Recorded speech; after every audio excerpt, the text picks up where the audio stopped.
Sekarang ini di media sosial, karena ada media sosial, ada fenomena asbun. Asbun itu apa? Asbun itu asal bunyi. Pokoknya ada apa, komentar dan bunyi. Dan itu kadang-kadang yang menonton sampai ratusan ribu. Saya perhatikan yang asbun itu ratusan ribu kadang yang menonton. Ini kok banyak yang menonton, ini kan asbun. Dan tidak jarang dari orang-orang asbun ini banyak yang merongrong keimanan, merusak mengajak kita tidak beriman. Ini salah satu contoh ya, ajakan tidak beriman. Beberapa bulan yang lalu ada orang mengirimkan link video kepada saya. Link videonya apa? Saya perhatikan, ternyata di video ini yang ngomong itu gak percaya pada hari akhirat, gak percaya pada kehidupan setelah kematian, bahwa orang yang telah mati akan hidup lagi, gak percaya. Ternyata setelah didengarkan agak lama, yang berbicara non muslim, orang Cina, mungkin ateis, gak beragama, yang berbicara bukan muslim. Kalau muslim pasti percaya. Cuma kawan-kawan ini, gimana ini kiai cara membantah katanya.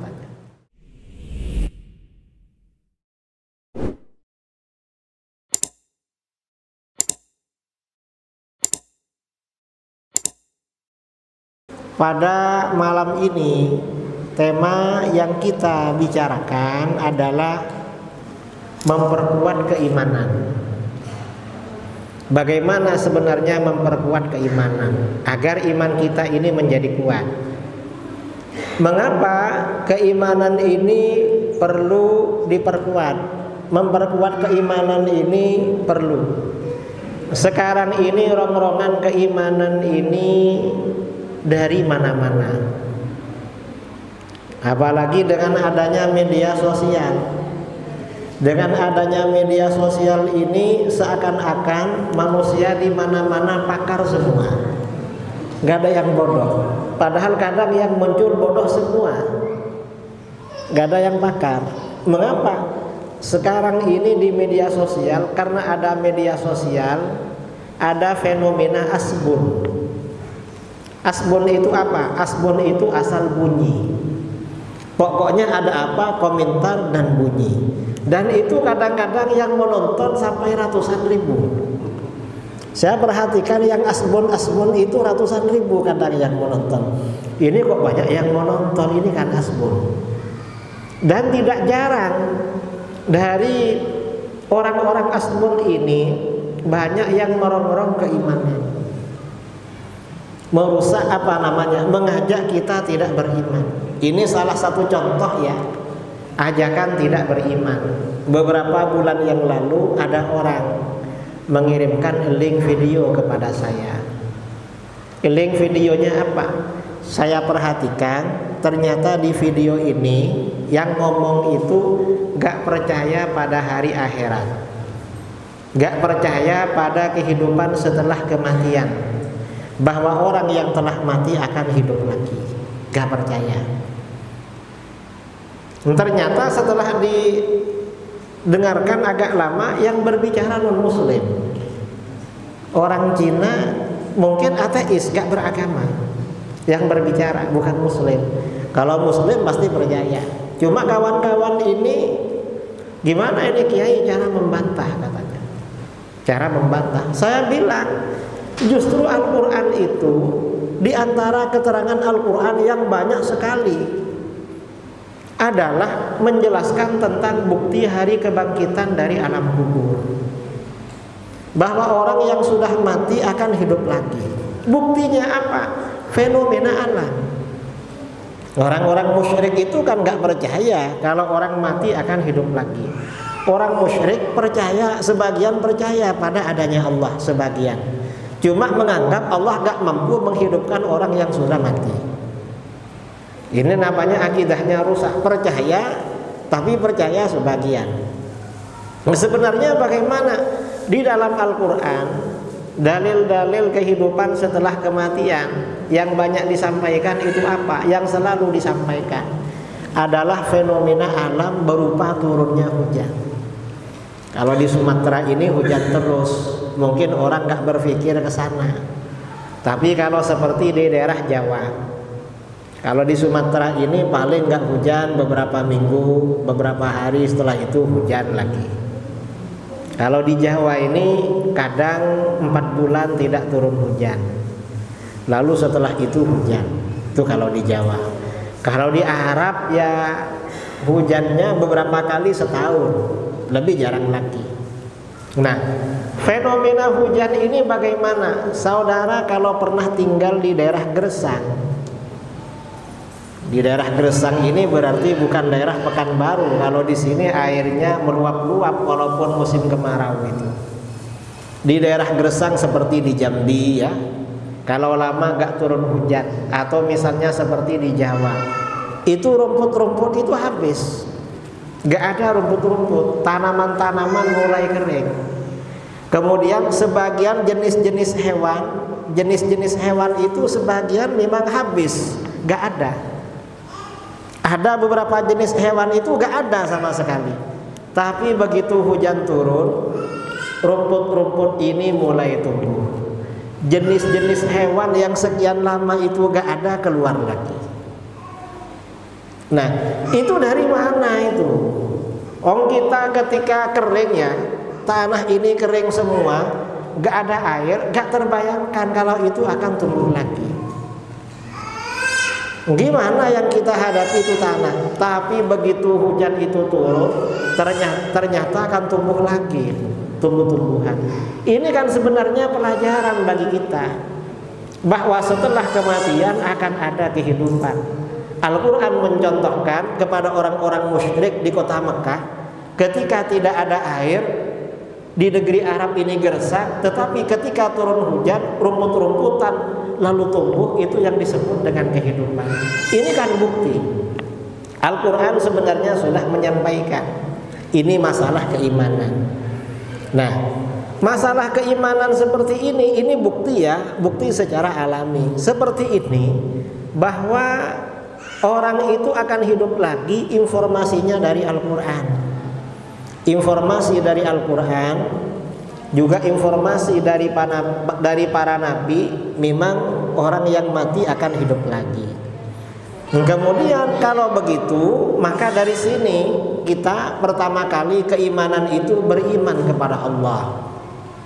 Orang ini kalau beriman kepada Allah, maka selanjutnya adalah selesai persoalan, karena akan percaya kepada yang lain-lain. Itu yang terpenting.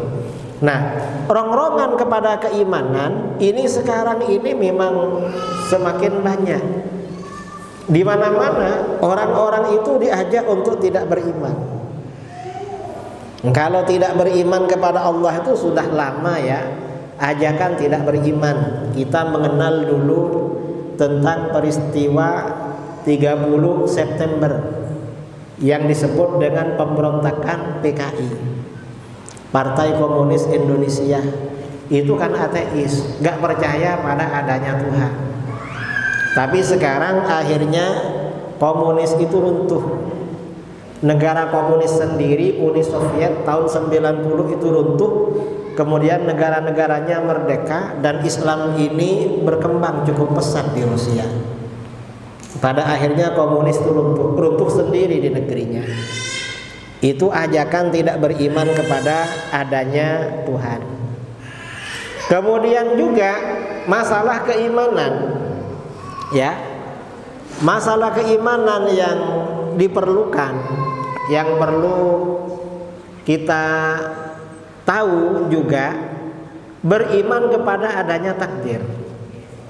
Karena sekarang ini, zaman sekarang ini zaman yang disebut zaman materi. Orang itu berlomba-lomba mengejar materi. Yang rumahnya belum bagus, berlomba-lomba rumahnya bagus. Setelah rumahnya bagus, berlomba-lomba kendaraannya bagus. Setelah kendaraannya bagus, berlomba-lomba mengumpulkan aset lagi. Sekarang ini, jadi sekarang ini memang manusia ini banyak berlomba-lomba soal materi. Dan jarang, hampir jarang orang berlomba-lomba soal ibadah, itu jarang. Berlomba-lomba soal ibadah. Padahal di dalam Al-Quran, fastabiqul khairat, berlomba-lombalah kalian di dalam kebaikan. Dan orang sekarang ini yang banyak mengevaluasi dirinya urusan materi. Urusan materinya selalu dievaluasi. Contohnya bagaimana? Saya ini berkeluarga dapat sekian tahun, punya apa? Oh ternyata baru punya motor. Habis itu sekian tahun lagi, saya berkeluarga punya apa? Oh punya mobil. Lalu sekian tahun lagi punya rumah. Sekian tahun lagi asetnya di ATM ada berapa? Terus begitu. Ini namanya evaluasi dunia. Sementara ibadah gak pernah dievaluasi. Contohnya apa? Misalnya sholat. Sholat kita ini kira-kira lebih baik enggak dengan sholat kita yang kemarin? Itu misalnya. Itu sholat kita ini meningkat kualitasnya dilihat dari apa? Misalnya kalau awal-awal dulu kadang-kadang ya orang ini ketika masih muda, masih sekolah, masih kuliah, kadang sering tidak sholat. Begitu menikah, karena tinggal di lingkungan tetangga kanan kirinya sholat, dapat barokah tetangga-tetangganya yang sholat, akhirnya tertarik untuk sholat. Kita ini kadang-kadang karena lingkungannya agamis, kita tertarik. Itu mengapa? Itu namanya barokah.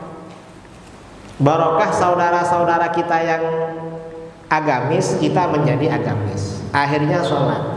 Nah, setelah sholat sekian lama, sudah sholat. Kadang-kadang berjamaah, kadang-kadang tidak.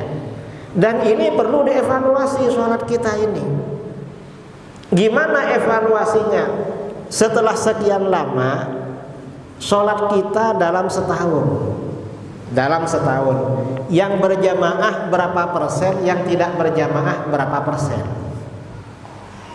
itu perlu dievaluasi. Mengapa perlu dievaluasi? Karena yang berjamaah pahalanya 27 kali derajat, artinya 27 sholat. Yang gak berjamaah pahalanya 1. Pahalanya 1. Ada seorang ulama salaf ya, karena ketinggalan sholat jamaah, akhirnya sholatnya yang ketinggalan itu dikerjakan 27 kali, diulang-ulang 27 kali. Malamnya bermimpi. Mimpinya apa? Sholat yang berjamaah itu dapat pahala 27, barangnya besar-besar yang berjamaah. Sementara yang sholatnya sendirian dapat 27 juga, karena diulang 27 kali, cuma kecil-kecil. Mengapa? Karena barokahnya jamaah. Ini dari segi berjamaah. Jamaah kita, sholat kita ini berjamaahnya sudah berapa kali. Nah kemudian setelah itu dievaluasi lagi sholat kita ini. Apanya lagi yang perlu dievaluasi? Kira-kira sholat kita ini sudah meningkat apa enggak dalam segi kekhusyuan. Khusyuk di dalam sholat itu artinya apa? Selama kita sholat, hati kita, pikiran kita merenungkan apa yang kita baca. Kalau kita lagi bermakmum, merenungkan yang dibaca oleh imam. Kalau lagi baca sendiri, merenungkan apa yang kita baca. Pertanyaannya, dari sekian banyak bacaan di dalam sholat, sudah berapa persen yang kita tahu maknanya? Dan berapa persen yang belum kita tahu maknanya? Dan jangan sampai tidak dilakukan evaluasi. Jangan tidak evaluasi. Kalau tidak evaluasi, berarti kita ini tidak mengikuti pendidikan. Pendidikan yang namanya madrasah ibadah, yaitu sholat. Karena sebenarnya perjalanan hidup kita sehari-hari ini pendidikan. Cuma pendidikan ini ada yang formal seperti di sekolah, ada pendidikan yang tidak formal seperti sholat kita tiap hari di mushola atau di masjid. Seandainya kita ini sekolah, sholat kita sejak awal dengan sekarang apa sama kira-kira? Kalau sholat kita yang sekarang, misalnya ya, pemahaman kita terhadap makna bacaan di dalam sholat itu tidak berkembang, berarti dulu gak naik kelas. Dari dulu yang menaikkan ya diri kita sendiri. Nah, ini artinya evaluasi, saudara. Evaluasi ibadah yang kita lakukan. Dan jangan sampai tidak dilakukan evaluasi. Karena ya kalau tidak dievaluasi, berarti kita ini tidak taraqi, tidak berkembang, tidak bertambah kualitas maupun kuantitas di dalam ibadah. Itu dari segi kualitas, belum lagi kuantitas. Kita ini dulu ketika awal-awal sholat, pokoknya ke masjid, ke mushola, ikut sholat 5 waktu. Masalah qobliyah ba'diyah, karena awal-awal kadang sholat qobliyah, kadang enggak, kadang ba'diyah, kadang enggak. Kalau saya sih husnudzon, yang tidak sholat ba'diyah di mushola, saya pikir sholat di rumahnya. Mengapa? Karena sholat yang paling afdol itu di masjid atau di mushola, kecuali sholat yang paling afdol itu di rumah. Afdolu sholatil mar'i fi baitih, kata Rasulullah SAW. Sholat seseorang yang paling utama itu di rumah. Illal faridah, kecuali sholat fardu. Kalau sholat fardu itu yang afdol memang di masjid atau di mushola. Mengapa? Berjamaah. Kemarin sebelum kesini saya safari di Batam. Karena di Batam ini ada gerakan biker subuh. Anak-anak muda itu bikin organisasi subuhan berjamaah setiap hari Minggu, pindah-pindah, nanti di masjid mana ada penceramahnya. Biker ini curhat pada saya, Kiai, kami ini karena aktif di biker subuhan berjamaah, orang-orang bilang kami ini pamer, katanya. Pamer. Gimana ini dibilang pamer? Saya bilang, sebagian ibadah itu ada yang wajib dipamerkan. Contohnya seperti sholat Jumat. Orang itu gak boleh sholat Jumat sembunyi-sembunyi. Misalnya sholat Jumat di rumahnya, gak sah itu. Karena sholat Jumat itu wajib berjamaah. Sudah betul itu pamer. Sholat Jumat itu pamer, wajib pamer. Ada yang dianjurkan pamer, memang dianjurkan dipamerkan. Apa? Sholat berjamaah 5 waktu. Nah, sholat berjamaah 5 waktu di mushola, di masjid, di mana wajib pamer, memang wajib pamer. Kalau gak pamer berarti ya sholat sendirian. Memang berjamaah itu untuk pamer.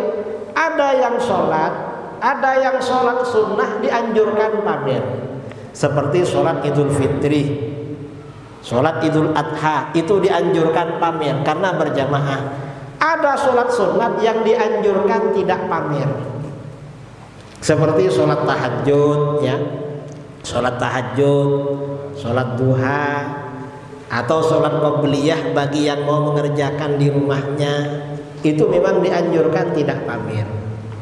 Mengapa dianjurkan tidak pamer? Untuk menjaga keikhlasan, agar ada ibadah kita yang tahu hanya Allah, gak ada orang lain tahu. Karena kalau kita ini sholat sunnah, misalnya sholat tahajud di mushola, kalau sholat tahajud di mushola ini berat, saudara, menjaganya. Menjaga apanya? Menjaga keikhlasannya. Karena orang ini kan dianjurkan rajin beribadah. Nah, selain dianjurkan rajin beribadah, juga wajib menjaga keikhlasan dalam beribadah. Kalau gak ikhlas dalam beribadah, bukan dapat pahala, malah dapat dosa. Misalnya bersedekah ini pahala. Tapi kalau bersedekah itu tidak ikhlas, bukan dapat pahala, dapat dosa. Contohnya seperti sedekahnya capres, sedekahnya apa namanya? Ya pokoknya calon-calon itulah. Itu kan ingin dipilih, itu gak dapat pahala itu. Apa kadang-kadang kalau gak dipilih diminta lagi itu sedekahnya itu. yang diberikan. Ini kan bukti kalau itu gak dapat pahala itu walaupun banyak yang dikasihkan. Nah, ibadah ini wajib dijaga, saudara. Mengapa dijaga? Ibadah ini perlunya dijaga untuk menjaga keikhlasan itu. Nah, ibadah ini yang dilakukan dengan cara ikhlas, insya Allah nanti akan memperkuat keimanan. Iman kita, akidah kita akan semakin kuat. Makanya tema pada malam ini, bagaimana sekiranya kita ini memperkuat akidah. Memperkuat akidah itu artinya apa? Pertama, akidah kita beriman kepada Allah Subhanahu wa ta'ala. Beriman kepada Allah Subhanahu wa ta'ala ini akan meningkat kalau kita misalnya sering berkumpul dengan orang soleh, ikut kajian keagamaan, kalau malam sholat tahajud, sering baca Al-Quran, itu akan meningkat. Keimanan kita kepada Allah akan meningkat. Orang yang banyak berzikir kepada Allah, seperti dikatakan oleh Syekh Abdul Qadir Jilani, maka akan mewariskan hatinya itu tawakal pada Allah. Hatinya selalu pasrah, hatinya selalu tenang, hatinya tidak galau, hatinya selalu lapang, hatinya selalu kembali kepada Allah. Itu orang yang selalu berzikir kepada Allah. Nah, ini pentingnya kita memperkuat akidah di dalam keimanan. Dan ini ya sebagai tabarruk ya, agar kajian kita ini dari kitab tidak hanya monolog ceramah lepas. Kalau dari kitab ini kan jelas sumber rujukannya, tapi nanti sambil diterangkan. Sebenarnya yang saya terangkan dari tadi itu juga dari kitab, cuma nggak baca kan seingatnya. Ini kitab Irsyadul Ibad ila Sabilir Rasyad yang biasa dibaca di mushola ini, mestinya tiap bulan, cuma kadang-kadang 3 bulan libur. Bulan ini ya, insya Allah bulan depan nanti kajian lagi. Mudah-mudahan Pak Ketua mengingatkan kalau lagi di sini. Wa'lam ma'nal imani billah wa malaikatihi wa kutubihi wa rusulihi. Makna beriman kepada Allah, kepada para malaikat, kepada kitab-kitab Allah dan kepada para rasul. Kita ini wajib beriman kepada Allah. Apa maksudnya beriman kepada Allah? Wa'lam annal imana billah, ketahuilah sesungguhnya beriman kepada Allah, i'tiqadu annahu wahidun la nadhira lahu, meyakini bahwa Allah itu Maha Esa, tidak ada yang menyamai baginya fi dzatihi, di dalam zat-Nya, wa sifatihi, dan di dalam sifat-sifatnya. Gak ada yang sama, gak ada zat-Nya apapun yang serupa dengan zat-Nya Allah. Sifatnya siapapun serupa dengan sifat Allah. Kalaupun sama itu dalam segi sebutan saja. Itu contoh beriman kepada Allah. Contohnya bagaimana? Misalnya Allah punya sifat ilmu, ustadz punya ilmu, pelajar punya ilmu. Sama-sama ilmu, tapi ilmunya Allah beda dengan ilmunya makhluk. Bedanya apa? Kalau ilmunya Allah menyeluruh, tanpa batas, tanpa permulaan, dan tanpa didahului kebodohan, tanpa didahului ketidaktahuan. Itu kalau ilmunya Allah. Kalau ilmunya manusia seperti kita, ilmunya terbatas. Yang kedua, didahului ketidaktahuan. Misalnya ada ustadz bisa baca kitab ini, sebelumnya gak bisa baca. Jadi kalau makhluk ini asalnya tidak tahu, lalu tahu. Kalau Allah itu tahu tanpa didahului ketidaktahuan. Itu Allah. Dan Allah ini tahu apa yang sudah terjadi dan akan terjadi sebelum terjadi. Kalau kita ini tahu kejadian setelah terjadi, sebelum terjadi gak tahu. Nah, kemudian ilmunya Allah ini juga tanpa ada akhiran. kekal abadi. Kalau ilmunya kita kadang ingat terus, kadang setelah belajar lupa lagi.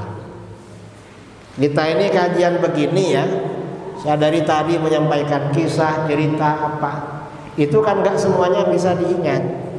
Paling ya berapa persen yang diingat. Dan biasanya yang paling mudah diingat cerita yang lucu-lucu. Itu paling mudah diingat. Kalau yang teori-teori, apalagi yang gak lucu-lucu, yang bikin ngantuk, itu gak diingat itu. Lupa biasanya. Dan itu gak apa-apa. Ini artinya apa? Allah itu beda memang dengan makhluk, gak sama. Jadi zatnya gak sama, sifatnya gak sama. Wala syarika lahu fil uluhiyah wa hiya istihqaqul ibadah. Dan tidak ada sekutu bagi Allah di dalam ketuhanan, yaitu berhak disembah. Artinya apa? Yang berhak disembah itu hanya Allah.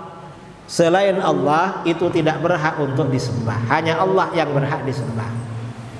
Mengapa Allah yang berhak disembah? Allah itu berhak disembah karena Allah yang menciptakan. Allah ini yang menciptakan makhluk di jagat raya, dan Allah juga yang mengatur makhluk di jagat raya tanpa intervensi siapapun, dan Allah yang memiliki. Selain Allah gak punya sifat itu, menciptakan makhluk, kemudian mengatur makhluk, kemudian memiliki. Walaupun memiliki hanya simbol. Kita ini milik sesuatu itu pinjam sebenarnya, cuma pinjam yang diakui oleh syarak. Misalnya saudara punya rumah, punya mobil, itu hanya pinjaman. Kok begitu? Kalau meninggal itu haknya ahli waris. Orang tuh kalau meninggal otomatis hak miliknya menjadi haknya ahli waris. Makanya kata para ulama, Ibnu Hajar berfatwa, kalau ada orang meninggal dunia, setelah beberapa lama hidup lagi, padahal uangnya sudah dibagi-bagi oleh anaknya, apa bisa kembali lagi? Gak bisa kembali lagi. Kalau itu memang matinya benar-benar mati. Kecuali kalau matinya gak mati.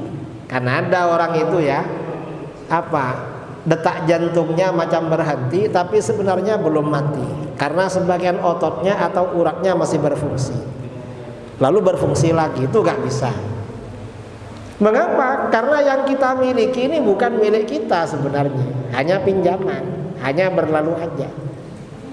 Nah, karenanya yang berhak disembah itu hanya Allah. Selain Allah gak berhak disembah. Kemudian wa annahu qadimun labtida'a li wujudihi. Dan Allah itu maha qadim, keberadaannya tanpa permulaan. Karenanya kalau kita ini kan ada permulaannya, di KTP ada tanggal lahir. Kalau Allah ditanya sejak kapan adanya Allah, jawabnya adalah qidam. Wujudnya Allah tanpa permulaan. Wa baqin lantiha ali abadiyatihi, dan Allah itu maha kekal, tidak ada akhiran bagi keabadiannya.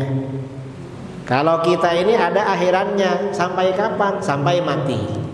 Kalau Allah sampai kapan? Allah maha kekal, maha abadi. Ini yang dimaksud beriman kepada Allah.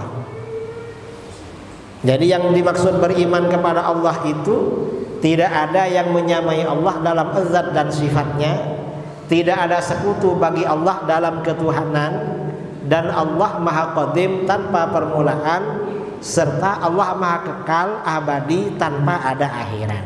Itu maksudnya beriman kepada Allah secara global, secara umum. Kalau keluar dari situ maka keimanannya tidak benar, tidak sah itu keimanannya. Ini dalam akidah, dan ini harus benar-benar kuat itu. Dan orang ini sebenarnya memperkuat keimanannya kepada Allah itu tidak melulu dengan teori-teori. Kadang-kadang dengan pengalaman pribadi keimanan itu bisa semakin kuat. Misalnya pengalaman dirinya dulu ketika masih sendiri gak punya apa-apa, sehingga ketika mau menikah tidak berani, atau ketika akan kawin maju mundur. Gimana ini kalau kawin? Kan ngasih makan istri, lalu punya anak, ngasih makan anak. Padahal hidup sendiri cari uang ini susah. Akhirnya apa? Menikah. Ternyata setelah menikah pendapatannya lancar. Bukan hanya makan untuk dirinya, untuk istrinya, untuk anaknya, dan bahkan bisa bersedekah pada orang lain. Akhirnya bagaimana? Merenungkan anugerah Allah kepada dirinya, bisa menambah keimanan kepada Allah. Karenanya orang itu perlu selalu merenung saudara, agar keimanannya semakin bertambah kepada Allah.